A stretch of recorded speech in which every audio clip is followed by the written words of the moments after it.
Another guy that sometimes is underrated as a drummer is Ringo. Oh yeah. Interesting. I always loved it because of him being a natural lefty, playing a righty kit and starting fills with. He had another certain sound and style that I used to love and analyze because it was just so exciting, everything he played in the process. You've done things with him with two drums together, and that must have been just absolutely incredible. Well, when I first met Ringo, it was with George. George said, you want to go, we were driving from someplace and we were in London, and he said, you want to go stop by the studio and say hello to Ringo? And I said, yeah, man. So we walked in, and Ringo it was Island Studios, I think, which was very popular in England, in London. They had the studio, the control room would be up here, and then down on the floor would be where you play. Right. And I remember walking in, I saw Ringo's down on the floor there, and he had some maracas. And so we went out to say hello, and the first thing he said was, hey, you want to join me? So he handed me one of his maracas, and we both shook on It Don't Come Easy, which was a big single for him, that George wrote for him. Yeah. And so it started there, and then we became really good friends, and when we would hang out, I would tell him, I said, Ringo, you know, you changed everything for a lot of people. Absolutely. And because he seemed too overly humble, like not humble, but like almost beyond humble, like where he wasn't unaware of it. Yeah, totally unaware that he had done anything. Yeah.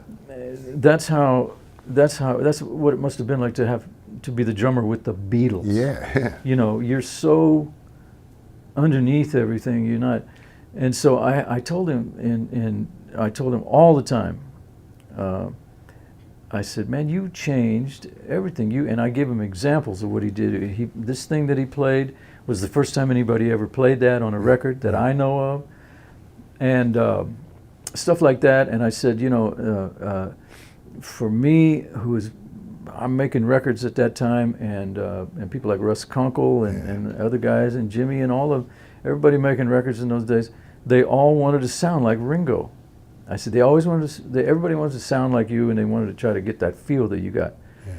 And his feel was always on the very back side of the beat, not behind the beat, on the back side. And I said, I think that I listened to you so much that's where I play now. That's just where I live. But I was always pumping him up and trying to explain to him, you know, that he was like one of the most copied and revered drummers in the world. Absolutely. Yeah, and I mean, all you have to do is listen to the records. I mean, it's as obvious as your nose on your face. What's amazing is that when the Beatles hit in February of '64, I myself was a jazz drummer. Yeah. And again, a diehard Elvin, Buddy, you know, Max. When that hit, it just grabbed me, and I said, that was unbelievable. I mean, it was really very different. That's amazing, huh? You know, it's funny how that happened, yeah. And that happened to a lot of guys too, like Jack DeJohnette, all those guys. Millions, Bissonette, all these guys, absolutely, totally. All of my jazz heroes, yeah. They all have always loved great pop music, you know, and R&B and stuff. Look at Coltrane himself played R&B as he was starting. Charles Lloyd, who was one of my great heroes, he started off in Memphis playing R&B. Yeah. So you know, but yeah, Ringo and Charlie, you know, Charlie Watts. Yeah.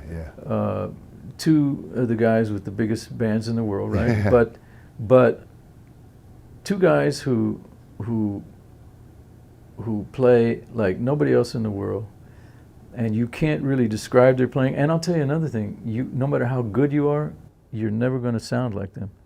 You can't play like them. You cannot play like Ringo played with the Beatles, and you cannot play like Charlie Watts when he plays with the Stones. And I just saw Charlie play the other day at a rehearsal. Really? Yeah. They're rehearsing for their South American tour.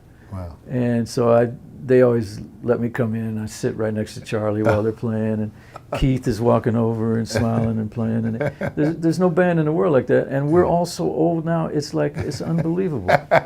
And they're still rocking, they still sound incredible. Yeah, that's pretty magical. But you know, they say that wisdom is the combination of experience and knowledge. Yeah. And Good. that knowledge that you have of the instrument and of music, and the experience of the thousands of recordings that you have done with. Dom Famularo here, the Sessions panel. This is so exciting. Thanks for watching. Thanks for subscribing. Click the subscribe button to be a part of what we're doing. The views help us tremendously. All of your comments, we read them and react to them. This is incredible. The support you're giving us is great. The Sessions panel. We'll see you real soon.